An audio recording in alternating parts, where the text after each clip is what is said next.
it and why he put his head on it, representing the part of the body that we think about when it comes to Torah. I will mention about those angels, one last piece, which is the fact that there were angels outside of Israel that protected him was also reassurance that his descendants, even though they're going to end up outside of Israel, they will also have angels protecting them as well. It's not just in Israel where hashgacha, right, God's supervision and shmirah, protection exists. It also exists in Chutz La'aretz, outside of Israel. So he was being reassured. All of this is one big prophecy. The whole story. The whole story. Even the fact that this sulam, this ladder, was rooted, mutzav, I think is the expression, arza, stuck in the ground. It wasn't resting on it, it was stuck inside. So even if the ladder were to move, it's still, parts of it are still in the ground. So he's being told that no matter what happens, you're always going to be rooted here in the land of Israel. You're never going to be completely, your people, your descendants are never going to be completely uprooted. There's never been a time in history, never in a time of history, where the Jewish people haven't had part of the nation in the land of Israel. Always. Always. And they're always going to make their way back. I must say something interesting. I just had a guy come to me for Shabbat lunch.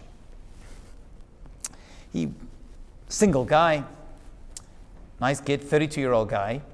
And we're sitting there and we're talking during lunch. And I said, you have conversations with the guys. And he goes, my parents are making Aliyah from England this week. I said, Mazal Tov. Very, very good. And I said, so, where are your siblings?